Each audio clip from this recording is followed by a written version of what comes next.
speaker we've all been waiting for, and who is a big supporter of all of ours in D.C. every single day.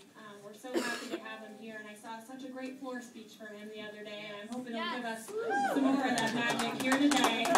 Please welcome United States Congressman Tim Ryan.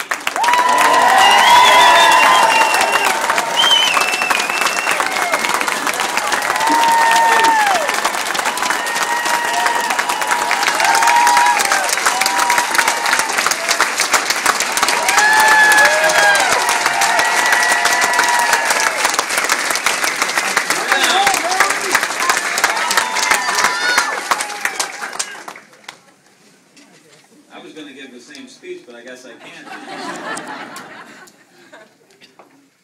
Wow, you guys are terrific. You know, this is obviously a very emotional issue, and you know, for many of us, I haven't been doing it nearly as long as my older brother John or Senator Sawyer. But you know, I grew up, as some of you may have heard this story, with my grandparents living a couple blocks down from where I lived, and we all were kind of going through life together. And towards the end of my grandfather's life, he couldn't drive.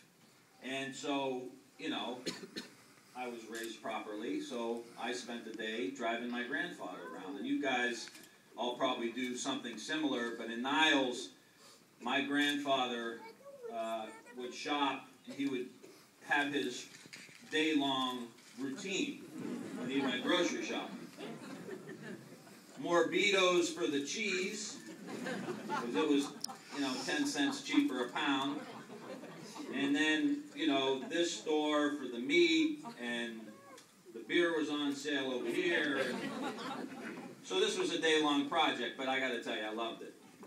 But we were driving around, and we had to go pick something up, and I said to my grandfather, I said, "Grandpa, why don't we just go to Giant Eagle over here?" And he said, "We can't go there." And I said, "Well, it's just around the corner. It's the closest one." He said, "We can't go there. The meat cutters are on strike."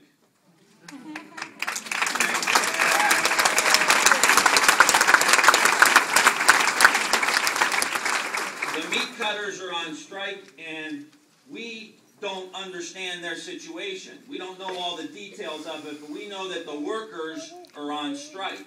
And we didn't cross that picket line out of respect for the workers that were inside that grocery store. And I feel like this is exactly what we're talking about when you talk about SB5. You're talking about respect for the people who go to work every day and deal with the public.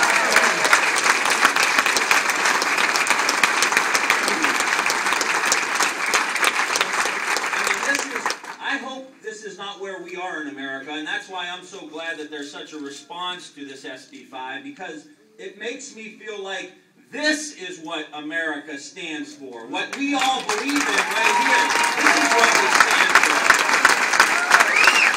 And for us to hear these stories about a teacher at Garfield, you know, that's on public assistance, and firefighters that are running in the burning buildings while we're running our little butts out of burning buildings, and cops who stand on the side of the road, that alone is dangerous, let alone walking up the strange cars, or the prosecutors or the people in the court system who day in and day out deal with murderers and criminals every single day, or the people who work in the prisons or the jails that get spit on when they go to work, have to deal with the criminal element every single day. This is about respecting those people who we pay to help keep this whole thing going for us. That's about respecting those people.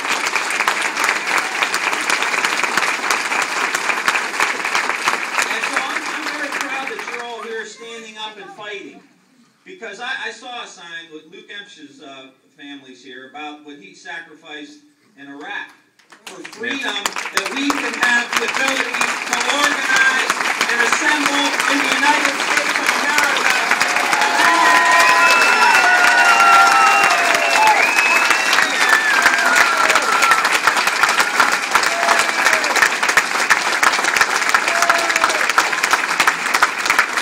You know, it's nice to run around around and chase rallies out in the street with signs that say freedom and liberty.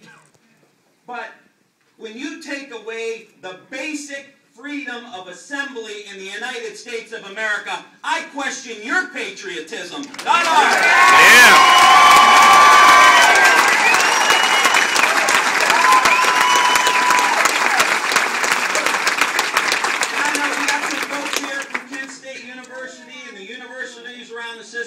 Around the state, thank you so much for being here. We got some labor guys here that came over from Youngstown that come up to support you here. I want to thank you guys for coming here.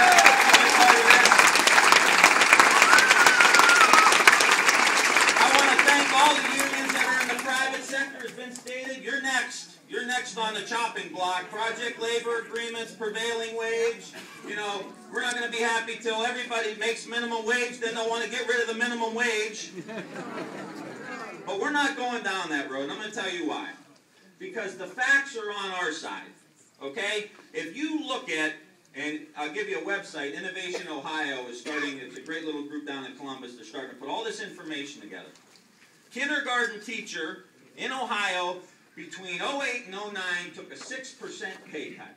Kindergarten teachers. Middle school teachers, over a 5% pay cut in Ohio. Now you take that and average it with the states that don't have collective bargaining.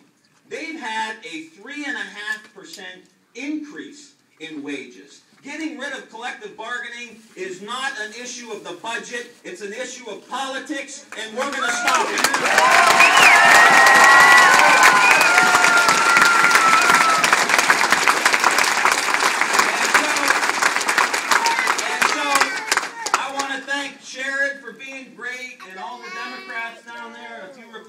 In Columbus for standing by, because this is so important. But here's what this is all about, okay? This is the way I see it.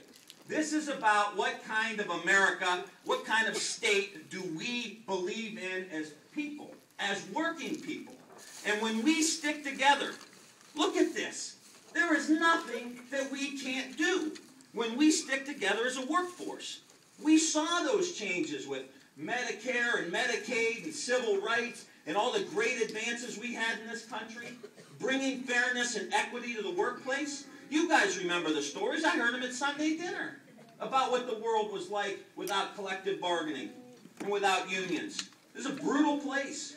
And whether it's a private sector worker, private sector company, or the government, no one should take away the rights for workers in the United States to join together and say what their views are and what their side of the argument is. Nobody should take that away.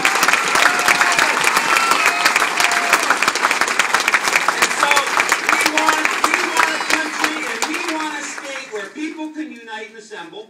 We want a country, we want a state where people invest into our teachers, not blame them for every problem society has.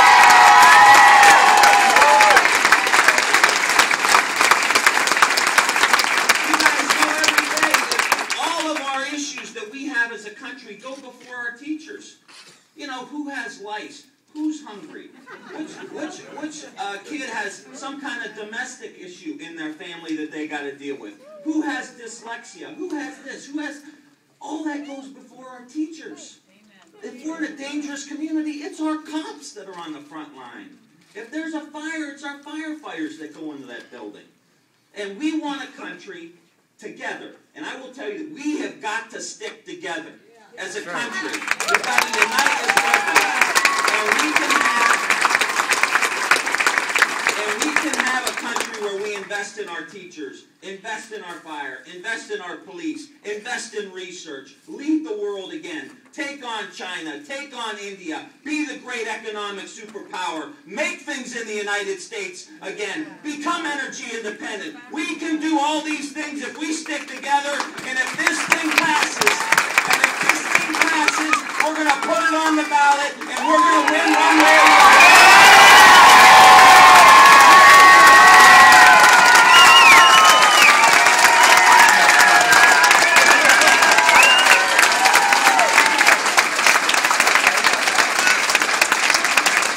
Good job, my man. Okay.